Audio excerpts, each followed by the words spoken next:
All right, here we go. We're talking today, Unit 6, Lesson 9. We're going to talk about compound interest, or more accurately, I should just say compound growth and decay and logs. And so we've been, learning a lot of the basic log properties, how to manipulate logs, how to transform logs. But we haven't really gotten yet to the why of this unit, which is why would I ever care about these logs? Like, why were they invented? How are they useful? And we're going to get through that today. And we're going to use them to solve problems of exponential growth. So the really great thing about logs is that they help you transform exponential equations, right, into a different form.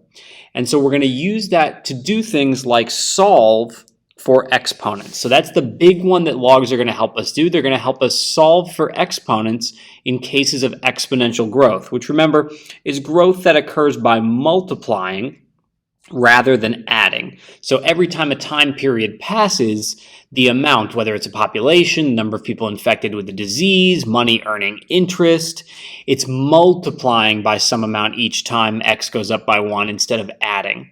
So we'll do sort of a basic component first and then two examples. Let's say you have a town that has a population of 10,000 and it's growing at a rate of 2.5% every year. You might want to use those numbers to, go to the city council and say, okay, this is how many people we think are going to live here in 7 years. And so here is the formula for how this works. Just as a reminder, we take the initial amount, and every year we increase by 2.5%. So what we're going to end up doing is we take that 2.5 and we convert it into a decimal. And when we add it to 1, we're going to get 1.025. Every time a year passes, x goes up by 1. And so x is going to end up being 7 here because 7 years have passed. And what we are trying to find out, we're trying to find out f of 7. When the number of years is 7, how many people live in the town? And so this is a pretty straightforward one here. We have the initial amount of 10,000. Each year we grow by 1.025 is what we multiply by to grow by 2.5%. And we do that 7 times, right? So what this really means is, here's year 1, here's year 2, here's year 3. Every time a year goes by, we multiply by 1.025. But instead of writing that all out, we just put the exponent of 7. We pop that into our calculator. To the nearest human being, it ends up being 11,887. So in that case, all we had to do was plug in. Now here's where things get interesting. Let's ask a different question. The town comes back to you and they say, okay, we believe your estimate. We want to know a different question. We want to know how many years will it take. So now what we want to find out is x for the population to reach 20,000. So we want to know how many years it will take for the population to reach 20,000. Here's what we're going to do. We have a little bit more work to do. The first thing is just to realize that 20,000 is the ending amount, right? 20,000 is the final amount, the answer, however you want to refer to it. We want to know when f of x is 20,000. So we plug that in for f of x, 20,000. Same situation from the last problem. The population starts at 10,000. Every year it goes up by 2.5%, and we want to know how many years that's going to take.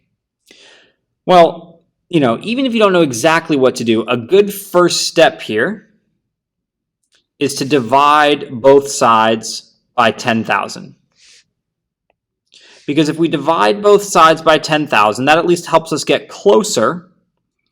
20,000 divided by 10,000 is 2, and this should make sense. We're basically trying to ask, when will the population double?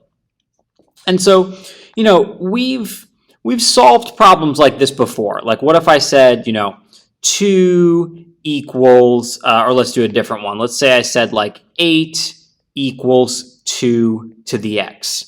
And remember, this was the whole reason logs existed. You can go to your calculator and you can type in the log in base 2 of 8, and it will spit out the answer to that question. But, there's a way to do this without having to have access to that log base. In particular here, look at this. The base would be 1.025. So technically, right, technically you could go to your calculator and you could type in the log, if it lets you type in any base, the log base 1.025 of 2, and that would be the answer. But I'm going to show you a fun trick here. If you know your log rules really well, you can use the log base 10 to do this. And here's how we're going to do it. So I'm just going to write regular log. I'm going to take the log of both sides. I'm going to take the log of both sides of this equation. So what I have is the log of 2. Remember, this is the log base 10. I'm just not writing it. Is equal to the log of 1.025 to the power of x. Sorry, I'll put that on the inside. The log of 1.025 to the power of x. The trick here is to remember the log rule that the log of x to the power of a is the same thing as a times the log of x. So we can bring this x out front. We have the log of 2 equals x times the log of 1.025. And now we can divide by the log of 1.025. And so we do that. And when these log of 1.025s cancel out, we get x is equal to the log of 2 over the log of 1.025. And so let's see how that does.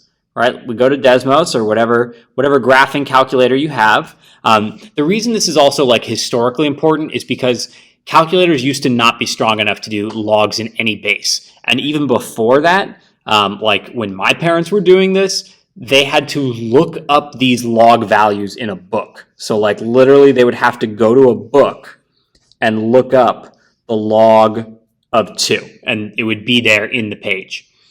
And they'd go and they'd look up. They'd literally go and they'd look up in a book the log of, 1.025. And that would be in the book. And then they would do by hand the log of 2 divided by the log of 1.025. They would literally have to go and do that all by hand. So be thankful you don't have that.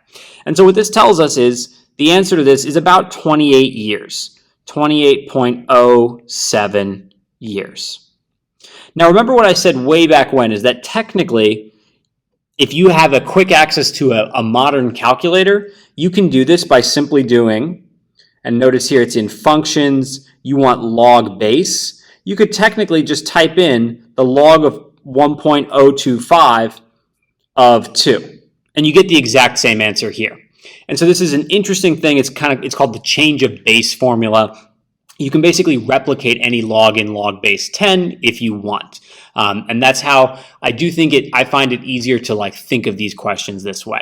And so the answer here is 28.07 years. Let's just do one more quick example here to practice this one out. A new car is purchased for $23,900. Okay, so that's my initial amount, $23,900. The value of the car depreciates at 14.25%. So 14.25, the first thing I need to do is convert this to a decimal. I'll divide it by 100. That's 0.1425. Now this word depreciate means goes down. So I need to multiply by 1 minus 0.1425, right? And so I do 1 minus 0.1425 because every year the car is only worth, as you can see there on the left, about 86% of what it was worth in the past. And I want to know how long it will be, right? Every year this happens. So the X value goes here.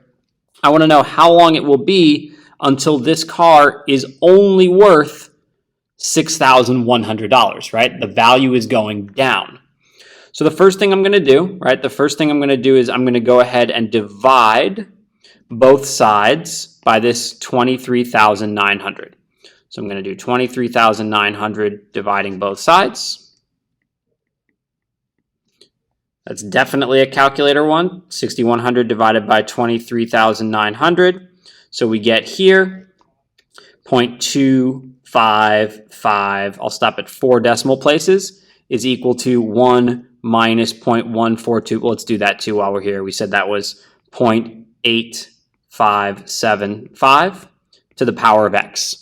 Now again, 2 ways to go from here.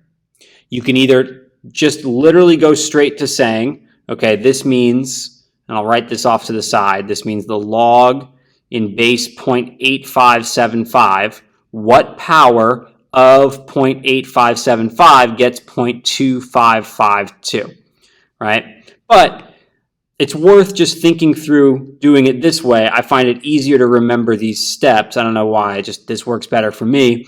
And so we can take the log of both sides, which just allows us to then move the x out front. So we have the log of 0.2552 is equal to x times the log in base 10 now of 0.8575.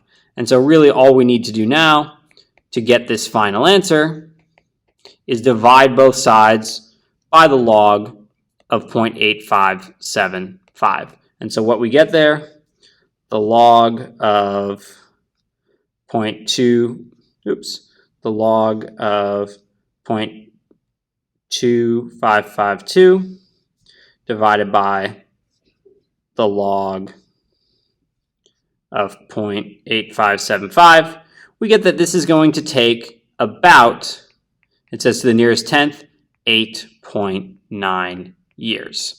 And so this is the exact kind of exercise that you have to work on delta math. It's a good explanation of like why logs are really helpful here. I'll just do one more. Just remember that you could have done slightly faster, but it does involve like, this is some calculators just don't have this. Like some small function calculators just don't have this. They don't have the ability to go straight to the log in base. Oops, that's not what I wanted. I want the log in base 0.8575. What power of 0.8575 is 0.2552? And there you go. Same exact answer there. So either way that you prefer there is fine.